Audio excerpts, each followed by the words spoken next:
Welcome to the Glenn Beck program. Happy birthday, $787 billion stimulus package.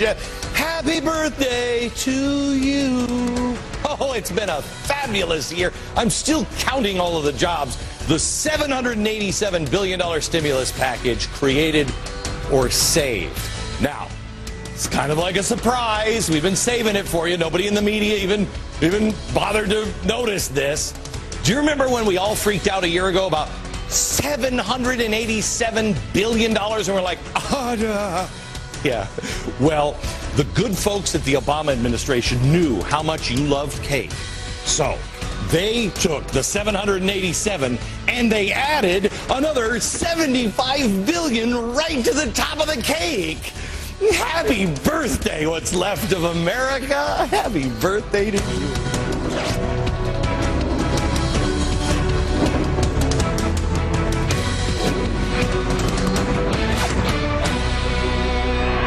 I need my phone. The phone could ring at any time. It's that kind of show today. Hello, America. I would like to rewind the clock to, I don't know, about a year ago. America needed a stimulus package. We couldn't live without it. And this is what our fearless leader was telling us back then. A failure to act quickly can only lead to more job losses and more economic pain for Americans. I don't believe it's too late to change course, but it will be if we don't take dramatic action as soon as possible. If nothing is done, this recession could linger for years. For years. The unemployment rate could reach double digits. Whoa. The situation could not be more serious. It's time to pass an economic recovery and reinvestment plan to get our economy moving. Yes. This is about getting this out and spent in 18 months to create 3.5 million jobs and to tee this up so the rest of the good work that's being done here literally drop kicks us out of this recession and we begin to grow again. I see what you mean. We've got to get it into the system immediately, or we may never recover. Yes, America may not recover if we didn't borrow more money from places like China and then recklessly spend it. No, how's the plan working out for us now? Well, Joe Biden had this glowing review of the stimulus package. So this act, along with everything else we did, helped us avoid a depression. It also succeeded in saving and creating 2 million jobs so far. It was designed to have two stages to it. We've only been halfway through the act. The job-creating portions are really loaded at the second half here in the major projects that are going to be being built. But yes, they have gotten their money's worth. Did I hear him right? Did he say there were two stages to this and the job creation part is really for the back half of it? What was the first stage for? I mean, just to waste money? I mean, I don't know. Did you know that? Huh? Well, it's a good thing to hear that they didn't really work on the job creation thing in the first part of the stimulus package because unemployment has gone from 8.2% to 9.7%. So I'm glad to know that there's just no intent on actually creating jobs in the first part. It's the second part. Can I ask you this question? Was there any intent to restore the economy in the first part? Because that's not working either. Maybe it could be in the third part. I don't know. What was the intent of the first half of the stimulus package? Because we now owe $1.6 trillion more today than we did a year ago. So, Joe, you're right. That's good stuff.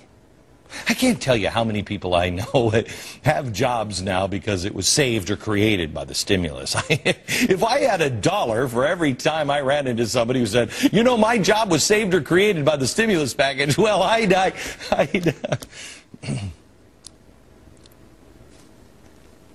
Oh, here's the president offering his assessment today. Businesses are the true engines of growth.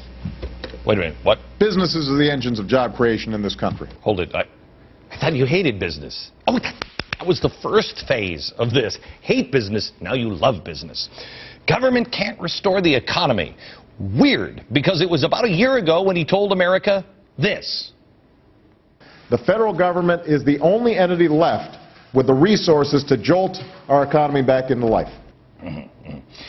But now that it's not working, he seems to be playing a different tune. If it's a failure, well, not his fault. They did everything they could, you know what I'm saying? Valerie Jarrett chalked up any kind of bad rap the stimulus package has over PR struggles. She said, quote, "It's just so hard to get out the positive news stories when people tend to focus on what's going wrong as opposed to what's going so well." She also added the administration has not done a good enough job explaining how the plan has helped people. I can't take it anymore. Mr. President, Valerie Jarrett, we can hear you. The American people can hear you. And the people who have been doing this to our economy for the last year or so, oh, you're about to hear from the American people very, very clearly. Just say, vote. Valerie, let me explain it this way. Let's say you broke your leg. You go to the hospital, okay? He sets your leg. And you're like, hey, I'm walking around, I'm feeling good. You don't need the doctor to say, you don't have a broken leg anymore. See, you're fine. No, no, no. Only time that happens is when you're like, hey, doc, ow. That's when the doctor says, no, you don't have a broken leg. I don't know what you're talking about. You're feeling fine. No, I'm not. Yes, you are. No, I'm not. It's not working. In fact, it's working so poorly that polls show, watch this, polls show this. People who think the stimulus worked, 6%. Just note to the White House, I don't think I have to explain that number to you. I think that just kind of stands there on itself, 6%. But if you do need an explanation, let me show you this. Number of people who think Elvis is still alive. 7. By the way, you don't seem to be very good at math at the White House. That's a bigger number. By the way, for anybody who really does think Elvis is still alive, I think you would probably have to guess that he looks a little something like this right now. And now there's about 7% of the American population. I saw Elvis's picture on TV. He's wearing like a jumper. Yes, yes. And I also heard the stimulus package is working. That's how much of a disaster this thing is. I mean, Joe Biden is in charge of it. I mean, only about a third of the stimulus money has been spent. And I have a hard time because I thought it was an emergency. But anywho, what about the lucky people who actually got money? Okay, who are they? I would like to point out one lucky recipient.